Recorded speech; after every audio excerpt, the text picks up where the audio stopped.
So, welcome to session 3 of our Mehera reading. So, let's go to our message reading before we start. So, let's start with my wish. Um, Maybe I'll read this time for a change. Okay, sure. Okay, I'll read my wish. Yeah. Avtar Meher Baba ki jai. My wish. The lover has to keep the wish of the beloved. My wish for my lovers is as follows.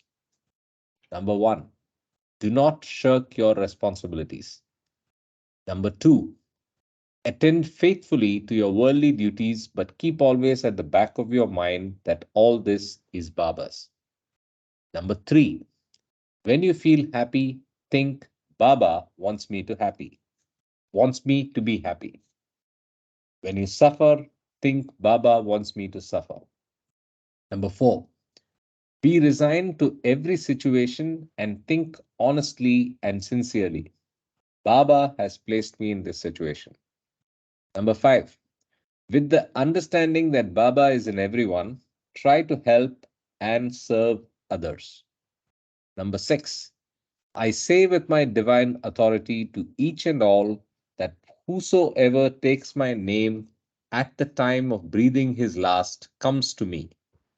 So, do not forget to remember me in your last moments. Unless you start remembering me from now on, it will be difficult to remember me when your end approaches. You should start practicing from now on. Even if you take my name only once every day, you will not forget to remember me in your dying moments. So, Avtar Meher Baba ki jai. Okay.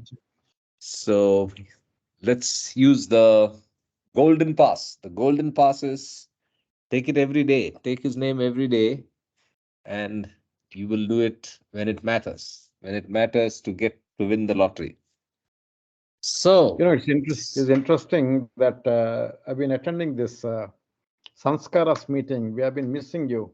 no, so what happened is yesterday I had an event to go to. So three Uh, weekends I missed it. Yeah. So how did it go yesterday?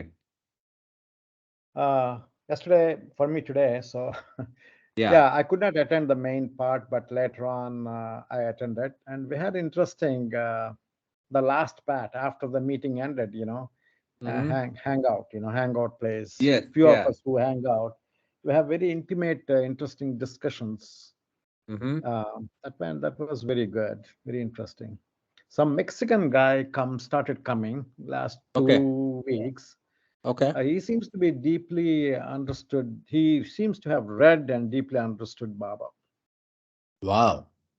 No, that's Uh, got a really interesting group in the sense that people drawn from all over the world and people, as you yeah, said, deeply committed, various levels of interest and reading, but deeply interested and all the guys are still around, right? The team, the couple, I mean, two, three people from Turkey, the one guy British from lady, Turkey. Yeah, yeah. yeah, the British lady, yeah, it's a interesting group. Yeah, No, I'm the dying to reason get why that. I raised that the thing was I think last week, Christine said, I believe Kitty Davis asked Baba, Mm-hmm. what does it mean by comes to me in this wish? Uh-huh. And Baba dictated something and responded to Kitty Devi. And she was supposed to email that to everybody, but she That is did last not. week. I have to remind her. Okay. Uh, I was listening to whose talk? I think Bao Culture's talk. At one time, I used to understand that whoever remembers me in the last moments will come to me. Even in Bhagavad Gita, there are like 3 or 4 slokas are there, which talks about remembering me in the last moments will certainly come to me. That's what he says. 3 or 4 slokas. I thought, one would get liberation or realization. But when I listened to the Bhava Culture's talk one time in Guru Prasad, Baba Uh-huh. invited certain families with their children, and all these children were playing, and Baba commented all these children were remembering me at their death in the last previous life. That's why they came to me. That is what Baba commented. That changed my whole perspective. You see Wow. what I mean? Yeah, absolutely. It's not that, see, one has to be ready to be worthy enough to step into that world, right? Correct. So we can easily, with mind, we can practice again and again chanting, and then whatever my character would be, even though I'm not worthy, I could use my tricky mind to to remember the God's name at the time of the death.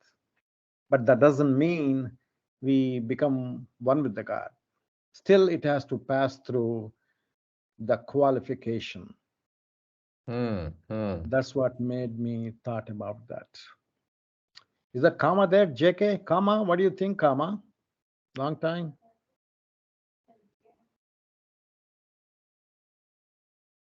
Yes, Jai Baba. Yes. What was your Jai question Baba, what do you think? about the?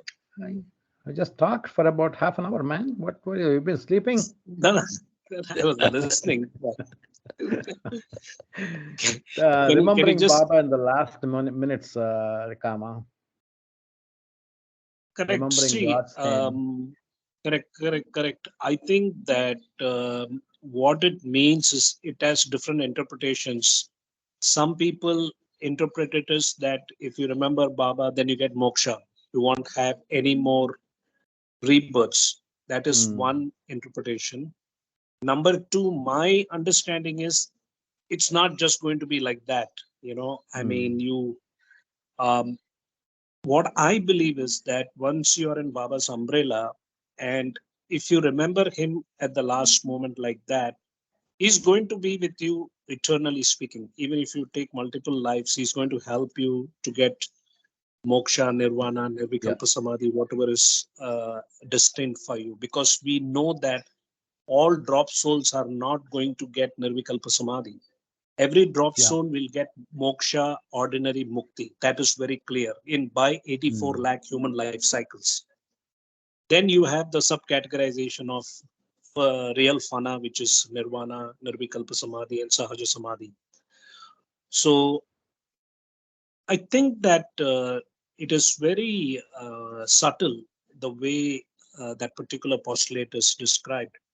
But I Yeah. do believe that it's important what you remember in the last moment before you drop your body, because that impression will determine how you progress into the astral world and your next life. Yeah. So I think that we have read about disembodied souls who basically, suppose you're a drug addict or an alcoholic and you die, you are actually, those impressions are still there and you don't progress into the astral world, but you are a disembodied soul which takes over human bodies, people who are drinking and take over their bodies. So that is something that I have read about. That's my I think you have understanding. right understanding. Did you hear what I said about Bhav Culture's comments? About Baba's I think comments? I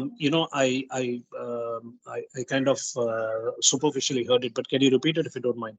Yeah, sure, no problem. So Baba was there in Pune during summertime, Baroda Maharani Palace, right? He used to rest there, take a rest during the summertime. One time, Baba invited a lot of few families, along with their children. And then in front of Baba, all these children were playing while the parents were sitting there. And Baba commented, it seems, all these kids were remembering me before their death in their previous life. That's why they came to me. That is what Baba commented. So that made me think, yeah, Yeah, one has to be worthy to be eligible to get into the seventh plane. For that, absolutely. yeah, Yes. yeah, We also understand that the difference between the avatar and the perfect master, as in discourses, it's described that people around the perfect masters are people who have been souls who have been connected with that perfect master for many lifetimes. Whereas Right. when you look at the avatar, it's very interesting that Tom, Dick, and Harry, anybody can be connected to the avatar. And Mm. that is one of the most significant aspects, especially now, 1969 to 2069, the 100 years of Baba's Nirguna Nirakar aspect that is around us all the time, as Mm. much as he was in physical form. In fact, he is around us much more because he said, Mm. I've been restricted by my physical form, but I'll be much more available in my formless aspect. So that is something Mm. I try to remember very much so, even though I have not met Baba in the physical form. I try to, because the mind is always saying, like, oh my God, people have met Baba in their physical form, they have got hugs, but I didn't have the opportunity. But when I look at this aspect, the formless aspect, that makes it, you feel good about that, Jai Baba. Yeah. Yeah. Jai Baba. So Jai yeah, we are now. Let's get started with the reading. So we are in chapter 3. We're doing Mehera today, right? So chapter 3 is the Pune days, and it's from early 1922 to May 1924. We are almost towards the end of that chapter. So let's go to page 45, which is where we are.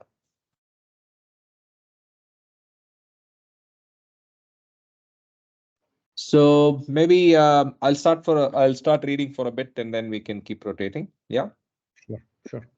All right. Avatar Meher Baba ki jai. Okay. One evening after Baba, yeah, before I continue. So did you see the messages in the group where Neha ji actually went to Todiwala Road and went to Guru Prasad in Pune, took some photographs. She found the book there. So she was very moved by the uh, series of events that happened since the time she went, since the time she read with us last weekend. So I just What want to bring that can up. you explain? Can you explain or? No. So she was in the reading last Saturday, and then from there she went. I mean, she happens to be in Pune, so she went to Todiwala Road. Then I mean, this is in Bombay. I think this is Bombay. So she went to Todiwala Road just to get a view of the place. Then she also went to Guru Prasad. So let me see. One Guru second. Prasad is in Pune, right? Not Pune, Bombay. Pune. Yes. So let me read the message now that you bring it up.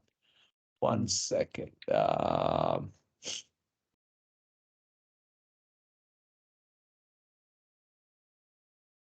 I was at Guru Prasad. There I got the copy book Mehera, probably the first edition. Also, I realized that Todiwala Road is just on the backside where Mehera used to live with her mother and sister. So the street is Todiwala present days. So that's what she says. And she also says, yeah, I think that's what. So both places are in Pune. Yeah, sorry about that. She also sent a voice comment which I shared with a few of you.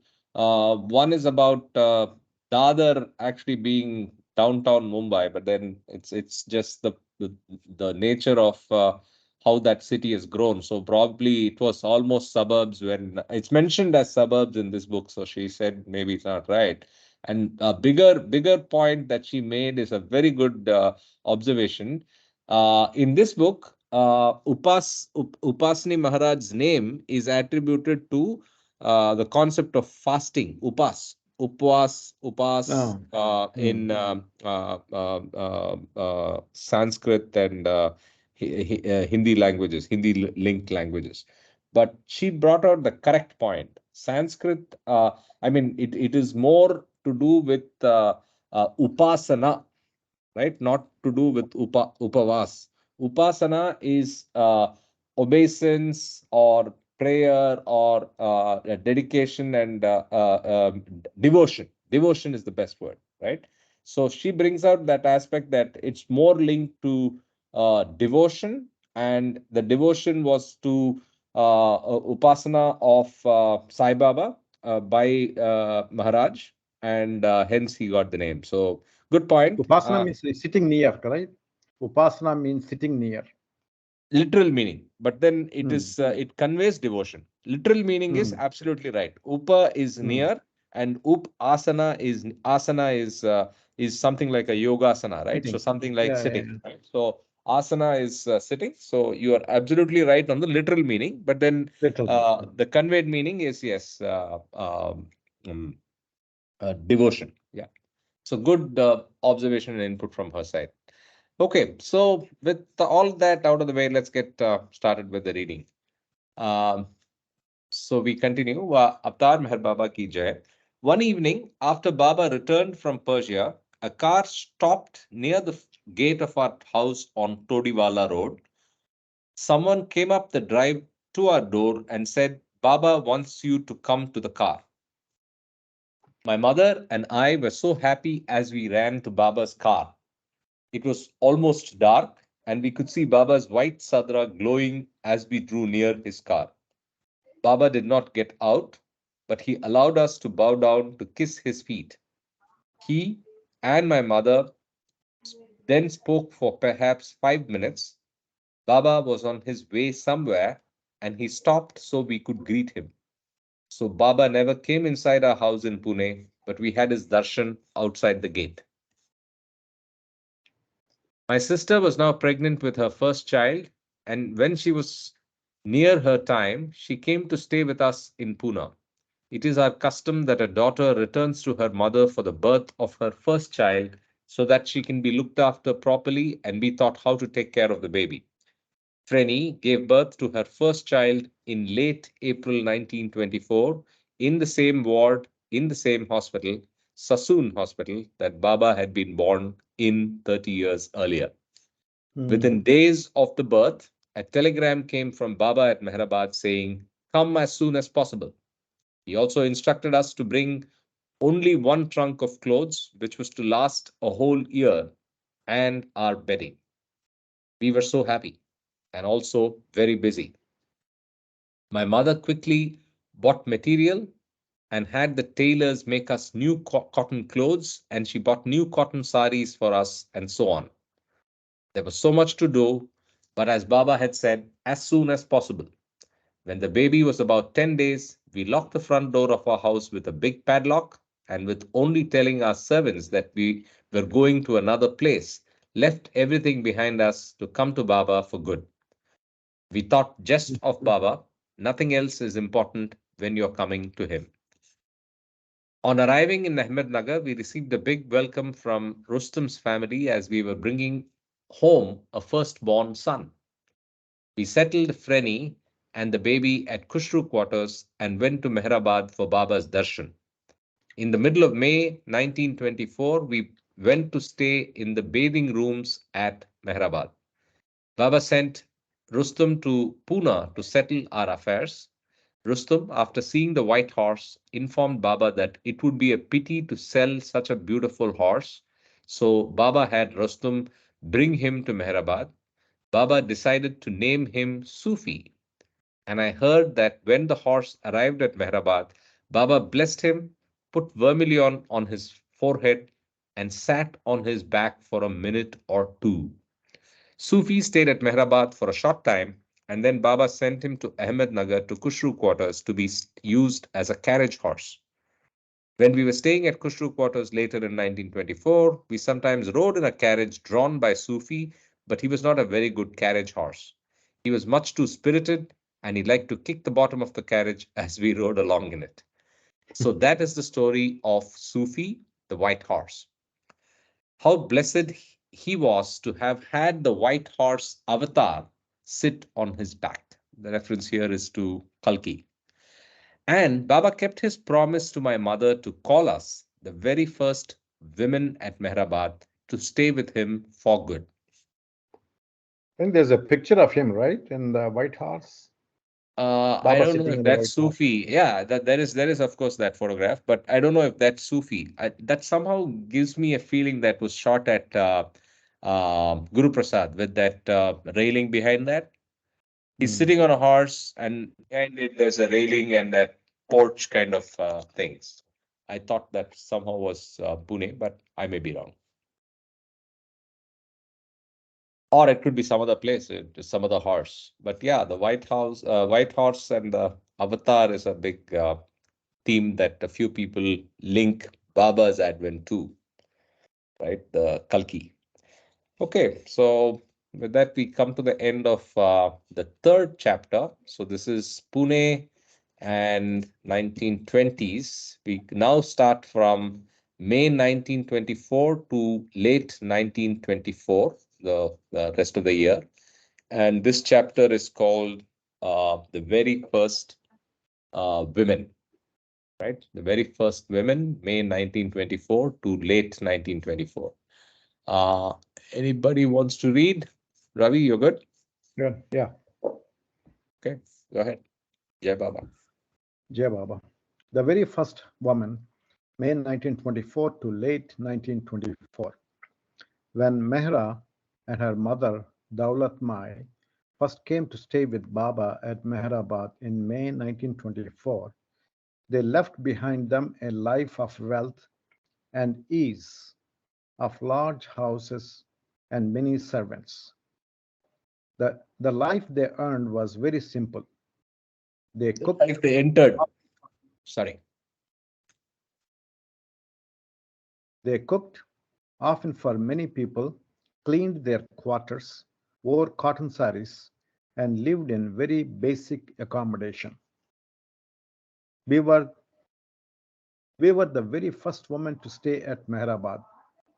Previously, Baba had never allowed women to stay there, but we stayed at Meherabad for some 15 days to cook for Baba and also for the Mandali. My mother, myself, and Baba's aunt Daulat Masi stayed in the bathing rooms, which were across the road from the post office, where the little cottage facing the main bungalow at Lower Meherabad now stands. They are no longer there. There were two very nice, clean, rather large rooms with an arch in the middle that the British had built as bathing rooms during the First World War when there was an army training camp at Meherabad. But they were not at all like ordinary bathing rooms. They were large enough for many people to bathe in at one time. When we first arrived, Baba was in seclusion in the Agra kuti that had just been built. Later, that Sacred room. sacred room was renamed the Jhopdi. Oh, the Jhopdi right now. Okay. The Mandali were staying in the post office near the railway lane. So if I One pause you day, for a minute, the bathing room doesn't exist, but from the way it's described, it's probably very close to MPC, right? So it says it's opposite the post office and near the bungalow. I'm assuming the main bungalow that she's referring to here is Mandali Hall. MPC. No, maybe MPC. Not MPC. Uh-huh. The main Mandali Hall, they call it Mandali Hall, the big room where Muhammad used to stay there. Yeah. The I know big, Mandli Hall, but more like a house is MPC, right? Mandli Hall is more like a public space or yeah, auditorium. big room. Yeah. Yeah. So I thought main bungalow could refer to MPC, which is right across, closer to the post office than Mandli Hall as well. Anyway, that. No, old post office used to be the other side of the tracks. They have a Yeah. posting. Yeah, I agree. But then, yeah, it could be a building that doesn't exist. Yeah. Could be. Yeah. Anyway, you can continue from when we first. One day, I saw No, Baba when we coming. first arrived. Yeah. Sorry, Okay. you're right. One day. One day, I saw Baba coming across the field from the post office. His lovely hair, brown and golden at the tips, was shining in the sun, and he was wearing the black comely coat, which in 1924 had no patches. I was washing some utensils outside our rooms because we had no running water at Meherabad then, just a tub with a tap on it. Nervous, one of the Mandali would draw water from the well to fill it. When I saw Baba coming, I quickly ran inside to tell my mother, Baba is coming, Baba is coming. Wash your hands and tidy up. It was morning time, and my mother and Daulat Masi were cooking for Baba and the Mandali. Now, who is Daula Masi? Baba's aunt? Yeah, that's what it said, right? Um, Daula Daulata Mai Masi. is Yeah, Baba's aunt. Yeah, Baba's it's aunt. Baba's aunt. Daulata Daula Mai Masi. is Galandu, right? What is her name? And by Baba's the way, there's grandma, no T. I think it's Daula Masi. It's Daula just Masi. Yeah. Daula. Yeah, Daula Masi. Yeah, yeah. Back Baba to came in and told them that he and the Mandali enjoyed their cooking, and that they were to prepare food for two extra people the next day and to send it to the post office early. Perhaps Rustum and Adi were coming from Ahmednagar for the day. Then Baba turned around and asked, and what do you do? I replied, Baba, anything that needs to be done.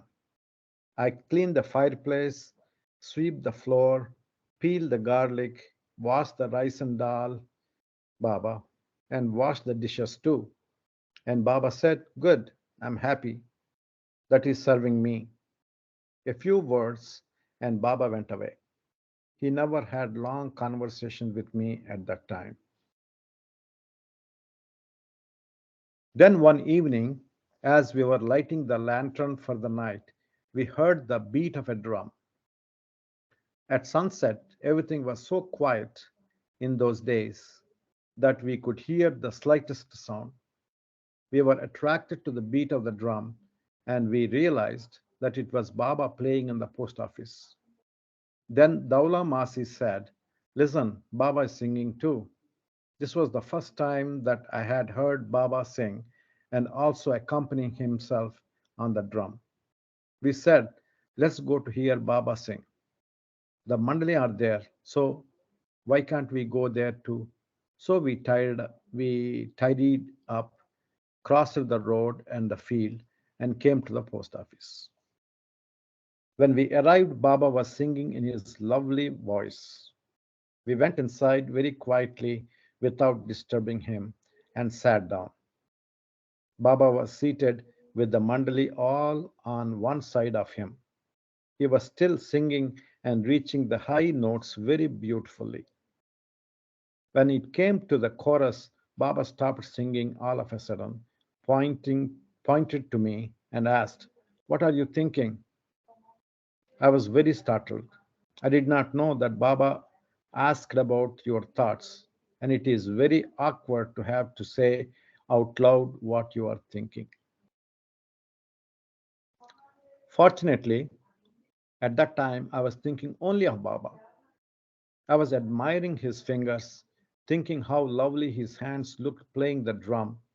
In the light of the hurricane lantern, Baba's hands looked very beautiful.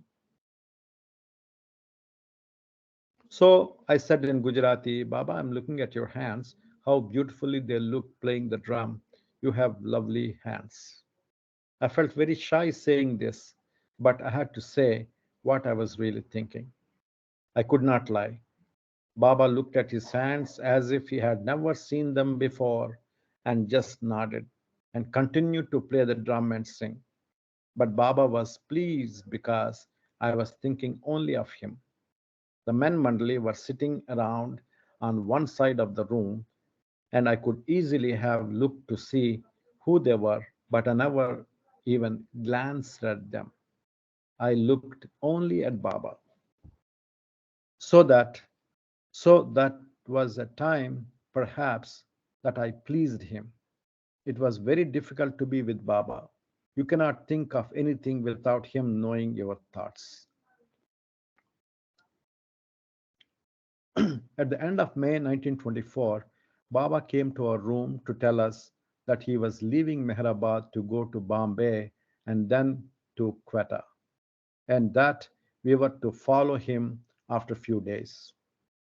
Again, he looked so beautiful as he came towards our room. Baba said, that he would be at small Khorshid's parents' house in Irani mansions for a few days, and that we should leave for Bombay when he left for Quetta so that Irani mansions would be vacant for us. Masaji, Pendu and Naza's father, Baba's uncle, Rustum and Gustaji were to travel with us and take care of us. I remember that during our few days in Bombay, Rustum took us all out for a drive in a convertible. That is the only time I have ever been in one, and I enjoyed it.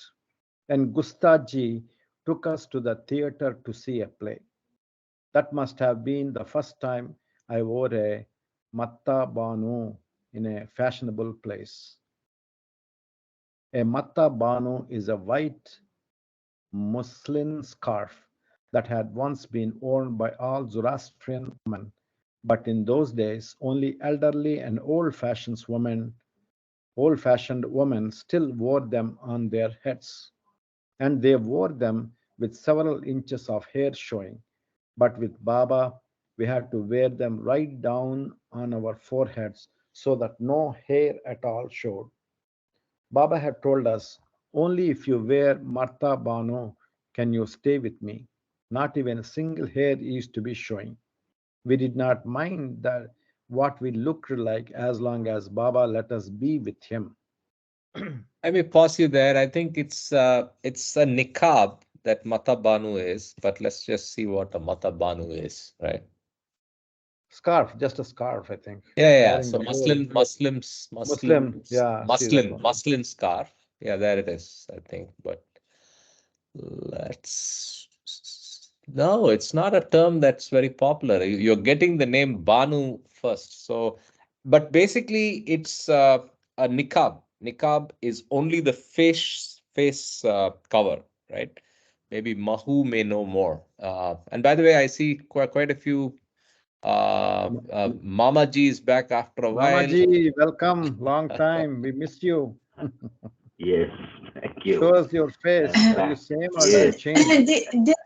This Oh my white goodness. scarf that Uh-huh. mostly Zoroastrian women are wearing, and I haven't been around Parsi ones a lot because Zoroastrians who live in India, they are called Parsi.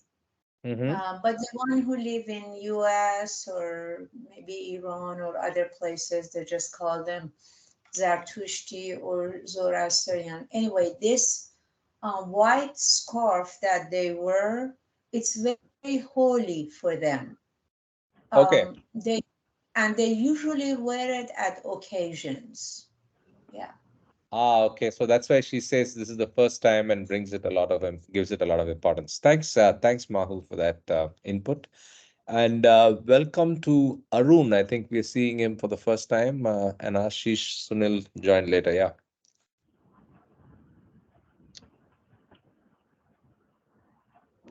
Yeah, we can continue. So, Okay. so we.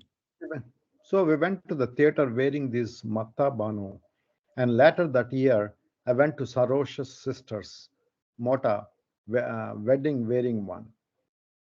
She married a distant relative of my father, and all the guests were fashionably and elegantly dressed. I also went to Baba's birthday celebration years later wearing one. We looked like old women, but I did not care what people thought. I only cared what Baba thought, and that I was obeying him. I wore this scarf for a long time, perhaps 9 or 10 years.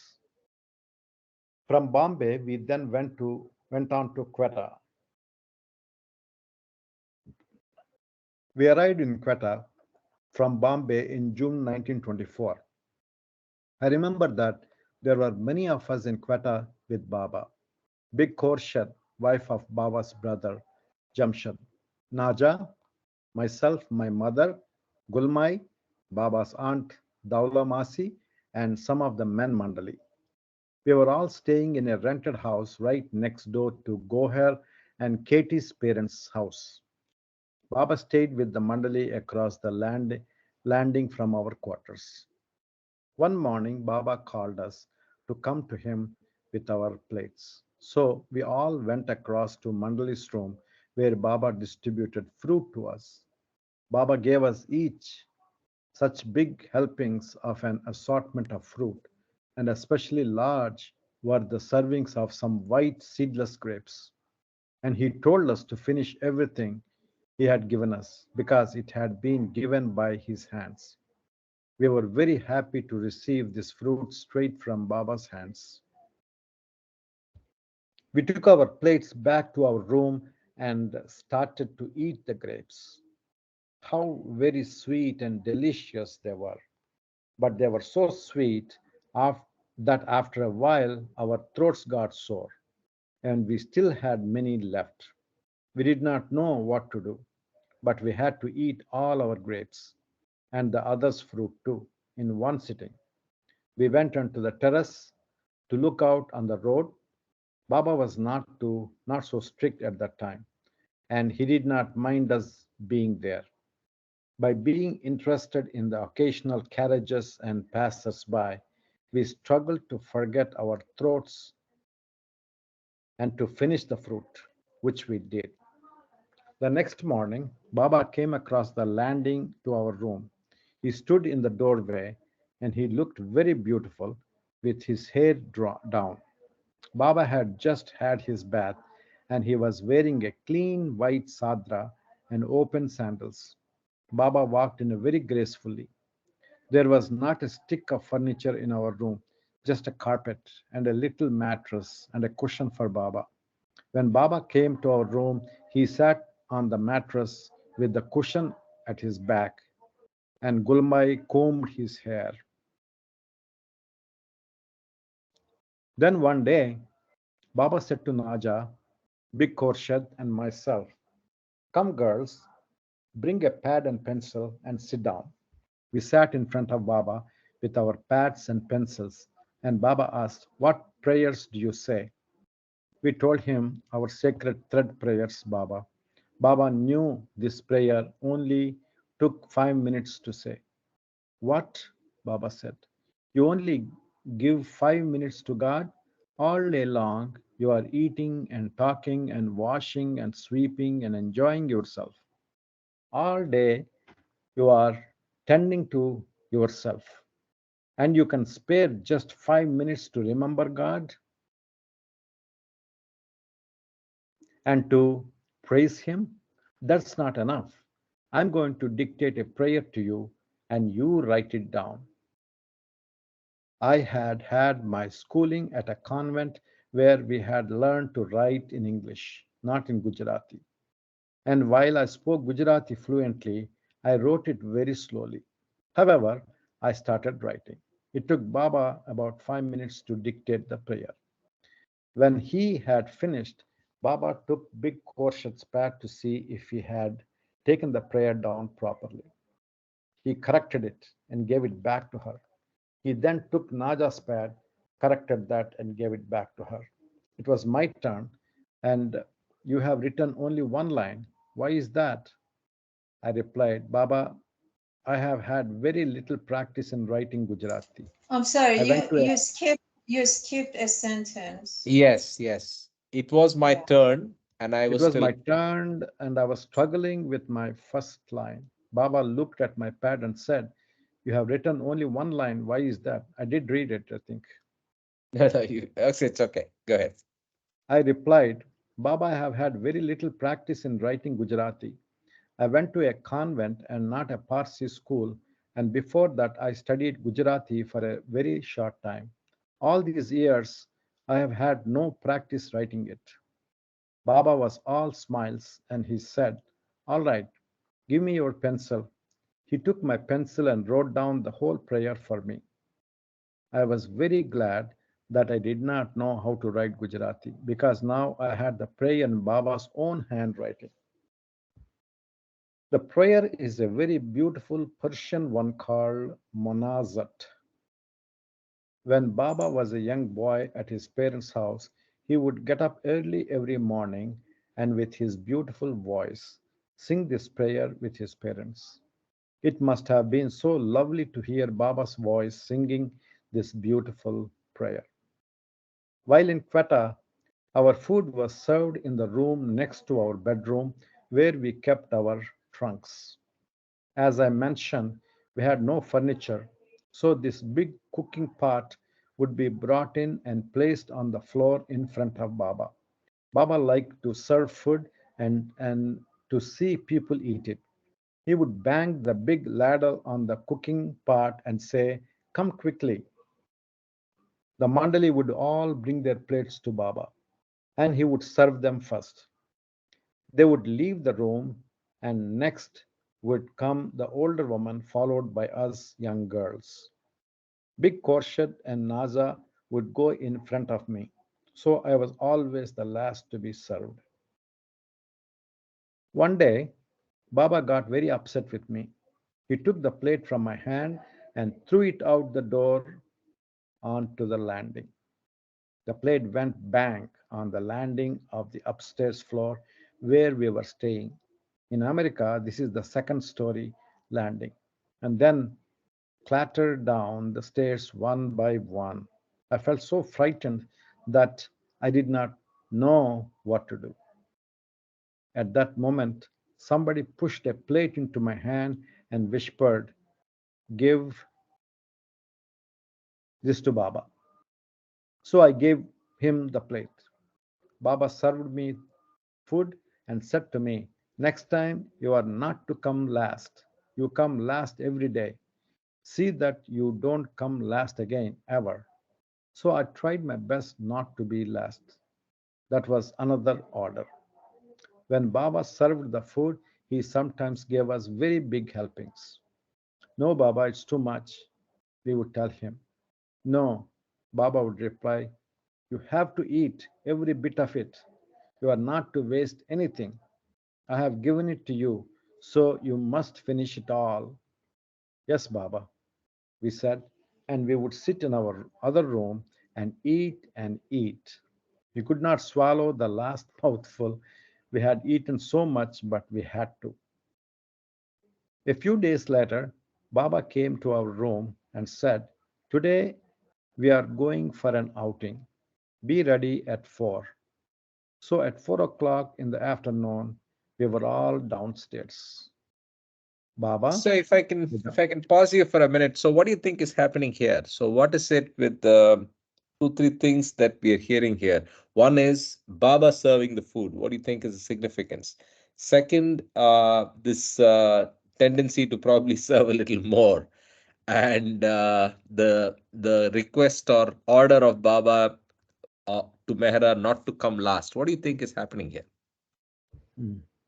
I mean, just as a discussion point, because all of these are very odd or at least not usual things, right? So just wanted to get the group thinking about it. Any thoughts? Baba interacting with Mehra, not coming last and giving more and eat. Something to do with the avatar and the creation interaction. Okay. Baba said Mehra is the creation, right? She represented the creation. Yeah, maybe. So Yeah. beyond that, I cannot think. I can't imagine what else could be. I can make a comment about the human side of Mera. Mhm. Yeah, you're right that Baba said he's a counter partner of the avatar. So she represents the illusion, which is creation.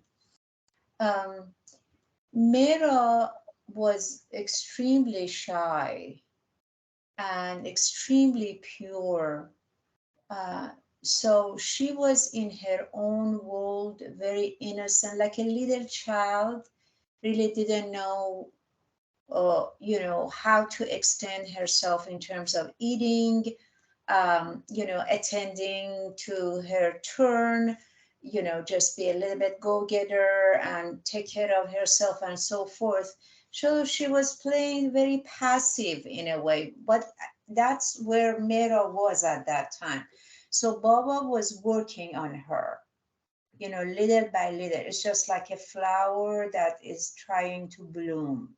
And later on, we'll see, you know, this goes on and on and on like that. Yeah, that's a good point. I think that surely is the case, right? So even in the early chapters, we see that she's a very, very shy, though she went to a convent and was in a school. I think she's of the nature of being very shy and withdrawn. Baba's trying to, yeah, shake her out of that comfort zone or whatever, maybe. Yes, that's possible. You know, all the women mandali had their own personalities. Mm-hmm. Mehra used to be very, if you watched her, she was very soft when she was speaking also, very soft, always talked about only Baba, nothing else. And so beautifully, you know, how she explained just now, I could remember her saying everything about Baba in such a detail, only about Baba. He was walking so beautifully. His hair was down so beautifully. All these words he was using to, behind that there was a lot of reverence and love for Baba. Oh, That no was doubt. That Mehra. comes through even in these words. Yeah. Yeah. And Mehru used to be next to her, who was take care of Mehra, her own niece. She was always like, my job is to take care. I don't care this world, you know. It was she was always serious and always used to be like this. And Money used to be bubbly and very, you know, extrovert, laughing and so bubbly, you know, happy. That was Money. And Gohar was more like a quiet and, you know, she was a physician, right? So uh, those are Yeah, the yeah. four things I Each remember. one had their own, as you rightly said, personalities, and then they had their roles in the Advent and And in trying to interact with the rest of us and so on. yeah. Yeah, but So well when we watched summarized on. Mehra, Yeah. when we watched Mehra, I had no knowledge about the importance of Mehra, except that she played an important role for Baba. Except that Baba was very fond of Mehra, except that.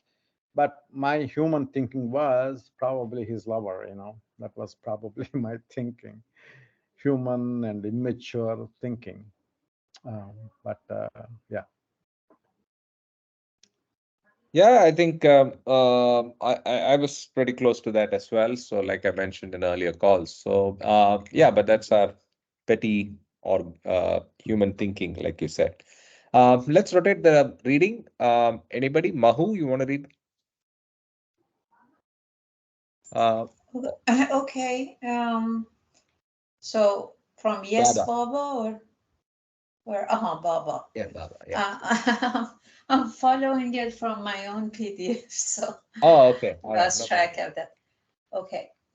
So Baba with the men Mandali and two of the older women got into a small bus that Rasipap, Gohar, and Katie's father had arranged for him, and we girls and the rest of the older women rode in a second, smaller car.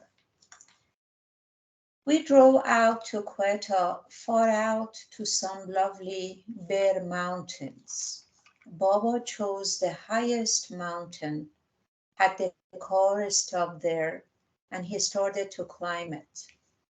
He was wearing open sandals, and I cannot imagine how he climbed in them.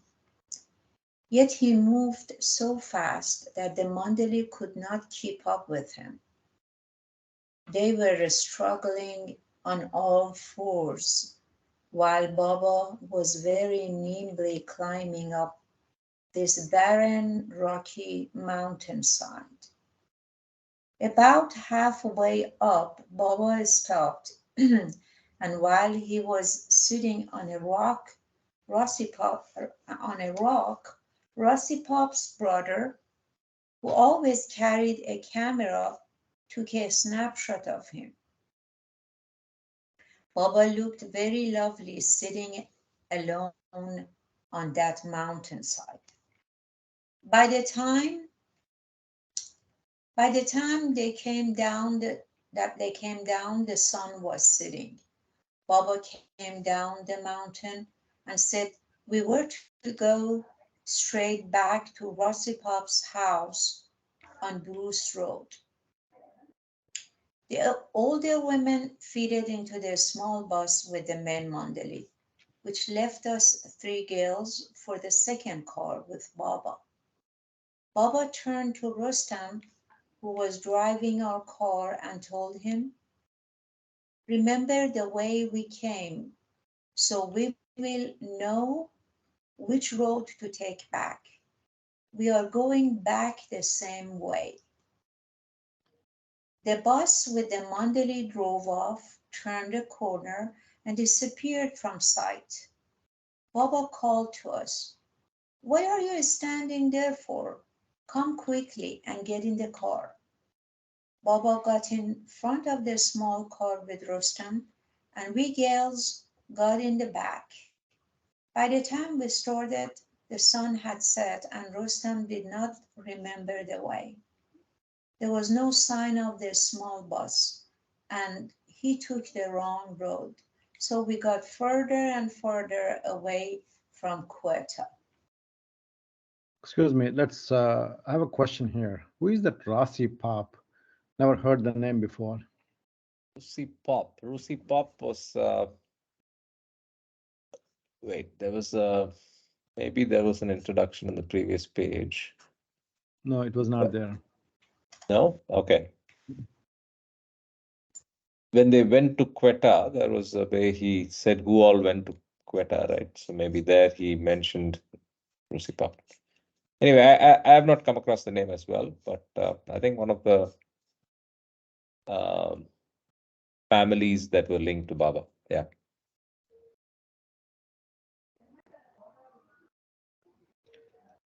Oh, Rusi Pop is,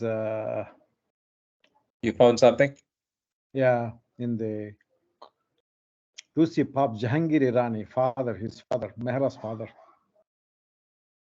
Jahangir Irani is Mehra's father, but Rusi Pop is? Yeah, he is Rusi Pops. He is Rusi Pops. Really? Yeah. I doubt it.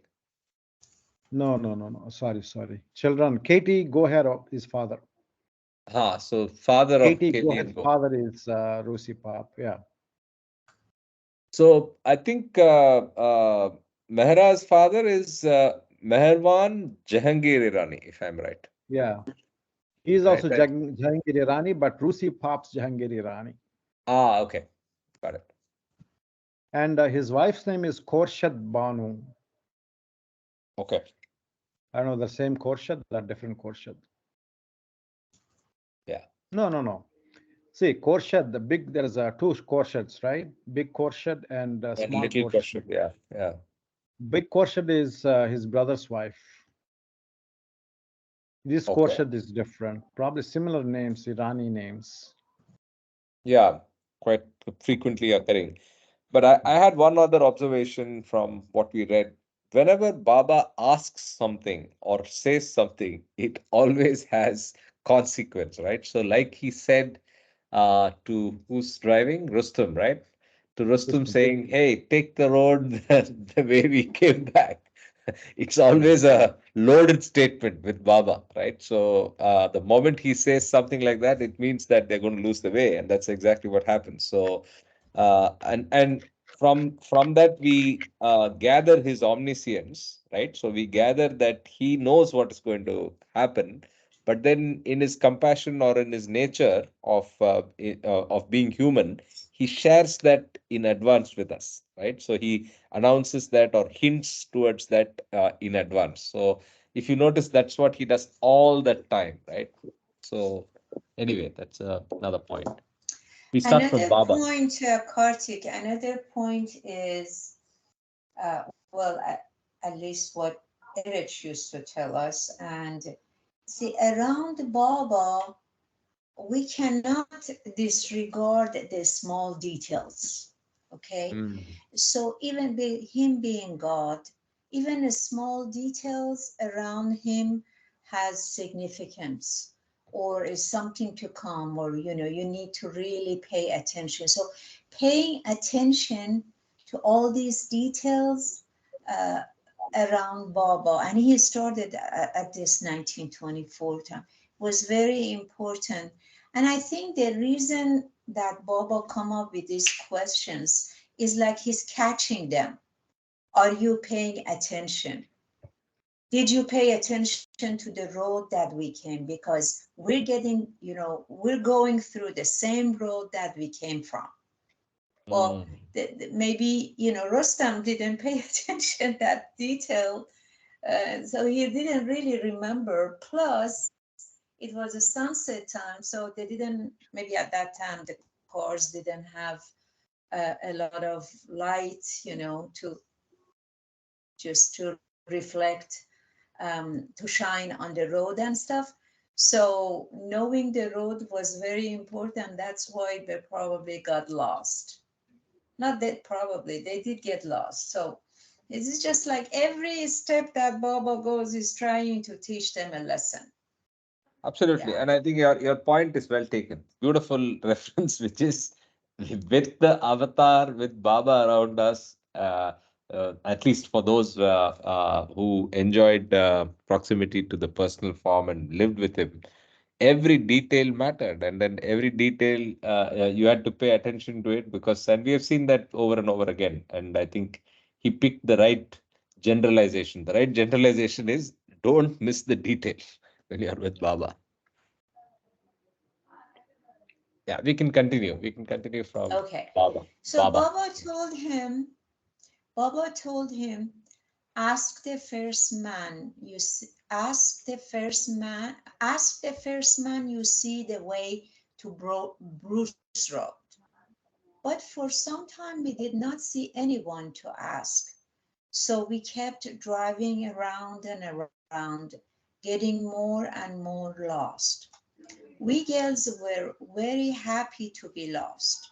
We were driving with Baba, so we did not care how long it took to find the road.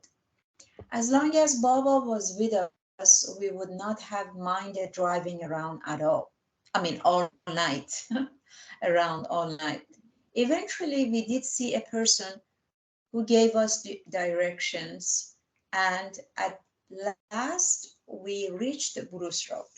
But we enjoyed being lost and having a long drive with Baba. See, Baba already know where Bruce Road is, but he let them get lost. Yeah. From Quetta, we went to Karachi. Oh, from Quetta, we went to Karachi for a short stay where I remember watching Baba play cricket. Then towards the end of July 1924, we came back to Bombay. We again stayed at a small Khurshed's family's house in Irani Mansions at Dadar. It was a nice flat on the second floor with a very big drawing room, 2 bedrooms with a separate dressing room, a good-sized kitchen, and 2 terraces. Baba stayed in the drawing room and the men Mandeli stayed in the same room, I believe. I do not really know, as we seldom went to that room. We girls stayed in one of the bedrooms. Baba's food was cooked by the older women who were with us, Dola Masi, my mother Dolat Mai, and a small Khurshed's mother, Suna Masi. As Baba never had breakfast, just 1 cup of weak tea at the crack of dawn, he would feel hungry rather early. So they would hurry to have his dal, rice, and chutney ready by 9 o'clock. After some days, the small Khursheds and I said to each other, how lovely for them to be able to cook for Baba. Why don't we try to cook something for him that he'll enjoy? But what shall we make? We really did not know how to cook at that time, but we thought of one dessert called dudh pak puri. that we knew slightly. So we decided to do that. Puris are like little fried pastry biscuits made with butter and flour. We decided to use semolina flour, which makes them very light. It is a lot of work as you have to pound this semolina until it is very fine, but they are very light and taste delicious. So we made the purees, which turned out well, and we were feeling very pleased with ourselves as we started to make the dodo pack, which is like a custard made from milk, sugar, nutmeg, and cardamom. We put the milk on the fire, but the milkman must have put water in it as it would not thicken. Just then Baba asked for his food. The older women took in his rice and dal, and by now we were desperate. I told Khurshid, Baba eats very quickly. He'll be finished in 5 or 6 minutes and it won't be ready. Oh, what shall we do? So we decided to thicken the milk. We decided to thicken the milk with semolina, and after stirring a tablespoon into the milk, it did thicken very nicely. Baba's empty plates were brought back to the kitchen and we rushed in, one carrying the puris and the other the dodo pack, and put them in front of Baba. What's this? He asked. We replied, dodo pack puris, Baba. We do hope you like it. And we trotted back to the kitchen feeling quite proud of ourselves. Then a big shout came from Baba. Send those girls who cooked this dodo puri. We were a little afraid as Baba did not sound very happy, but um, out we went and stood in front of him. Baba said, what did you make? What is this? We replied, Baba, it's Dudapak Puri. Dudapak Puri? Baba said, have you ever tasted Dudapak Puri? This is not Dudapak. It is invalid's food. I am not sick. What could we say? We just stood there and we were no longer feeling at all proud, but rather downcast instead. Baba then did have some so that we would not feel sad. And he sent us back to the kitchen with his used plates. A short time later, Baba called the girls in the kitchen to him. So Big Khurshid, a small Khurshid, Naja, and I all went. Forget about Dudapak puris, he told us. The taste was good and I ate it, so don't worry about it. There was a hamper full of soft drinks near Baba, and he told us each to take a bottle of whichever flavor we liked and drink it. But he did not tell us to leave the room, so we had to stand in the room drinking from the bottle. In those days, the bottles had marbles on the top instead of caps to keep the gas from escaping, and the drinks were very fizzy. As soon as you opened the bottle, it went fizz.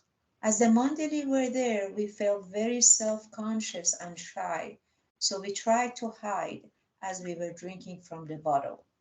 Suddenly, the whole situation struck me very funny. First, the failed Dudapak, and now are trying to drink this very fizzy soft drink. I wanted to laugh, but I laughed at the wrong moment and I started to choke and cough instead. Baba turned and asked, what are you doing? I'm choking, Baba, I replied. Then go to the kitchen and finish your drinks there, he said. As we were making sights of ourselves, we were sent back to the kitchen, where we were very happy to be and to finish our drinks quietly without anyone looking on.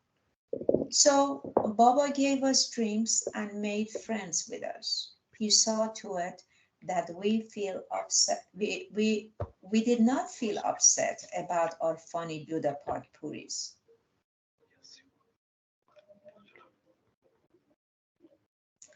The next day, Baba asked us, "Do you know how to make potato patties?" "Not quite, Baba," we replied, "but we will try." He said, "No, you should know how to do them properly. I will teach you. First boil some potatoes, then peel them, grind together a little ginger, garlic, and green chili, and chop some fresh coriander, and I'll come at 9 o'clock to show you what to do." We were so happy. We got all the ingredients together exactly as Baba had told us. When Baba came, he had us mash the potatoes and then told us, "Now add a little salt and mix it all up together." And Baba mixed it with us himself. Then Baba took a little of the mixture in his hands, patted it into shapes, and coated it with semolina. He showed us how we could make the patties round or oval, and how to fry them. He looked so sweet. He was so intent on what he was doing. Then Baba left and we continued to make patties for his lunch. This time we felt very happy. Baba had taught us what to do. We patted the mixture and fried the patties and served them to Baba. Baba liked the patties very much and he told us that they were very good. Baba was very fond of potato patties and it was so sweet of him to have taught us how to make potato patties properly. In early August 1924, Baba sent some of the Mandeli to their respective homes, and Mehera and her mother to Khosrow's quarters in Ahmednagar. Baba then left to travel far and wide in India until mid-September with only a few men Mandeli, including Gustaji and Padri, accompanying him. This was a very arduous journey for Baba and the Mandeli with him. In mid-September 1924, Baba returned to Irani mansions in Bombay and he spent the rest of the year traveling between Bombay and Meherabad. Towards the end of 1924, Baba was again at Meherabad and he permitted Mera, Dolatmai, Naja, Small Khurshid and Big Khurshid to move to the post office there. Dolat Masi also came to the post office for short stays. Baba left Bombay in early August 1924 to travel in different parts of India for his work. We had left Pune for good now to be with Baba, so he sent us to stay at Khosrow's quarters. As Baba came only for short visits to Meherabad during this time, we could not stay there. Baba told us that when he came to stay permanently at Meherabad and to start activities there, he could call us to be with him. Small Khurshid later joined us at Khosrow's quarters and I shared a very nice room there with her and Dolly. Dolly is Adike Irani's sister. Adike Irani's sister. My mother had a small corner room next to ours. There was no furniture in our room, but we knew that Baba was sleeping on the floor when he was at Meherabad, so we were very happy to sleep on the floor in our room too. One day Baba returned to Meherabad after having been away for some work, and he called many of us from Ahmednagar for his darshan. We all were very happy.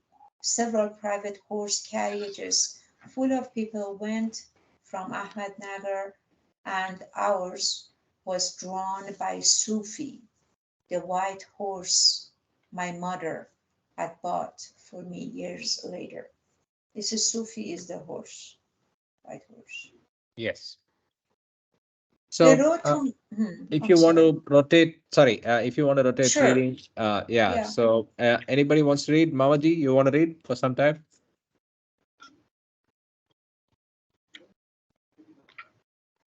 Karthik, I can also. Yeah, please volunteer. go ahead, Siva. Go ahead, Siva. So The road. I'll resume. Yeah. The road to Meherabad was, in those days, very, very quiet and not at all as it is now, with factories and houses springing up everywhere. There was lovely trees along the road, many of which have since been chopped down, and riding in the carriage towards Meherabad, all the countryside looked so beautiful to us. Because we were going to Baba, everything made us happy. As we came closer to Meherabad, we could see Baba standing on the post office veranda. From afar, Baba looked very lovely in the white sadra with his hair loose. We saw that Baba was looking out for us, and we felt so excited with that beautiful feeling of seeing him again. We all got down from the carriage and went to Baba on the post office veranda. We had Baba's darshan, and we girls then sat on one side of Baba and the elders on the other side. Baba chatted a little with the older woman, then turned around to us girls and asked, "What do you do all day long at Kushru quarters?" There were many people staying in Kushru quarters, and he wanted to know whether we were spending our time gossiping. "Baba," we replied, "we keep to ourselves and stay in our room. We write and sew and wash our clothes, and in our spare time, small Kushar tells us stories about Manzili Meme when she used to visit you there." "Good," Baba said, "but now I want you to write the name of Ezdan in Gujarati on paper in tiny, tiny letters for 1 hour each day. Ezdan is one of the Zoroastrian names for God." Then Baba told us, "And for half-hour each day, you are to meditate. Take Zoroaster's photo or my photo and concentrate on it. Think of the photo. When your mind wanders, don't worry. The mind is such that it will travel. So just bring it back again and concentrate on the photo."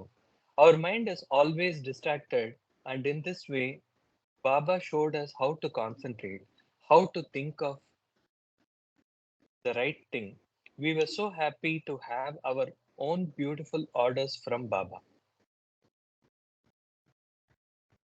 On our way back to Kushru quarters, a very funny incident happened with Sufi. Small Khurshid and I were seated in the back seat of Sufi's carriage. This seat faces backwards, so I was facing Mehrabad as we left, with a bedding roll at my feet. I do not know what happened. Perhaps I bent over and over the bedding roll to stop it from falling out, but we had just started off when I suddenly flew out of the carriage onto the ground. What a shock everyone got. Then quickly stopped the carriage, but I was very young then, and I dusted myself off, ran back to the carriage, and climbed in. Luckily, I was not hurt, and I thought it funny that although he was so spirited, I had never fallen off Sufi when riding him, but I did fall out when riding in his carriage. When we got home, we sent for writing pads and pencils. Then in the mornings, we sat in our own corner of the room so we would not disturb one another and meditate on Baba's beautiful form for half an hour. After a little break, we returned to our corners and we each wrote God's name Isdan for an hour. Very lovely was the feeling of seeing Baba's picture and then writing God's name. This is how Baba taught us to concentrate and meditate, and with our other work, this kept us quite occupied. Baba later had us uh, cut the sheets of paper on which we had written Ezdan so many times into tiny pieces, each, each with Ezdan written on it once. There were hundreds and thousands of these tiny slips of paper. Baba told us that later he wanted the slips mixed into wheat flour pellets and that these pellets were to be thrown into the sea for fish to eat.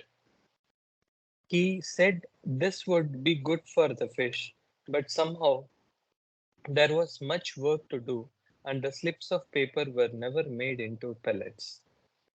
Baba again left Mehrabad. When he next returned there he sent word for us to come. After we greeted Baba, he asked us we were how we were getting on with our writing and meditation. We love it, Baba, we replied. Baba then told us, now I want you to make shirts for the village people of Arangam. We were very happy and felt very important and proud of ourselves to have another order from Baba to obey. My mother was to supervise us. She bought the material for the shirts and a big carpet for the floor of our room on which we sat to work. My mother cut out the shirts in different sizes to fit from small children to grown men, and we girls did the stitching.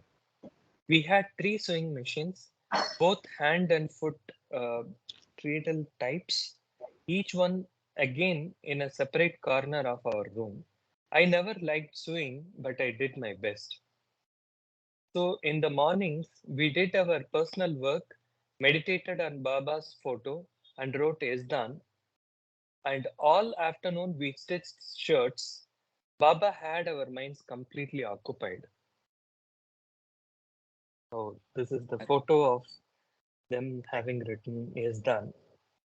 Wow. So is this Gujarati or? I think it must be Oh, Gujarati. seems to be so. Looks like Gujarati. Yeah. Maybe if you can. Yeah, Gujarati script, yeah. Page of Mehera's handwriting in Gujarati script of Ezdan, one of the Zoroastrian names of God.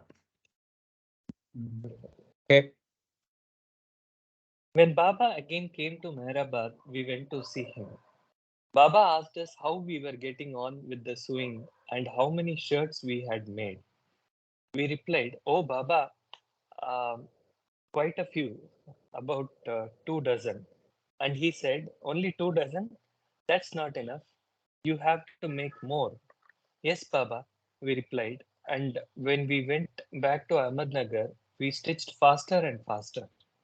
The next time Baba came, he again asked how many shirts we uh, were now ready.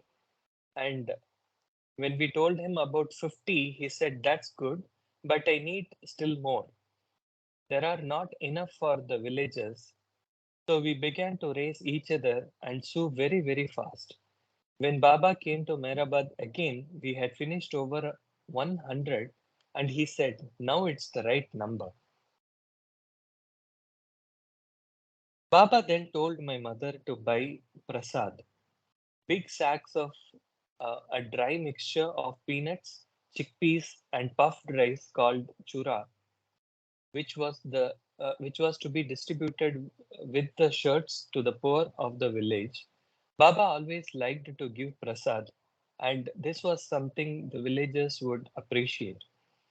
The shirts were tied in bundles and were packed off with the chura sacks in a bullock cart for Mehrabad.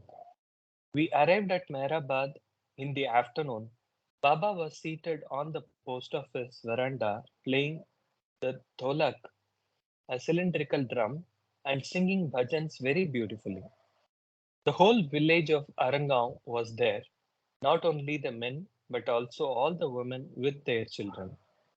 When Baba saw us, he told us, sit down and wait until I finish this song. We sat behind him on the veranda and listened to his singing. It was a Tukaram bhajan. I do not remember exactly which one, but perhaps it was the one that says, "What shall I give him of which I can be proud? Shall I give this small life of mine at his feet? Even that is not enough to surrender to him." Wow. The villagers loved to listen to Baba singing. His voice was so sweet and lovely, and his pronunciation very beautiful. Baba then turned around, had Padri open the prasad sacks, and told us to open the bundles of shirts. All the villagers were there to receive their prasad from Baba. Sitting on the veranda, Baba looked so happy as he called a little child from his mother's lap, held his hand, and caressed it, then gave him a nicely folded shirt with the Chura Prasad on it. And the child was very happy to have a nice new shirt to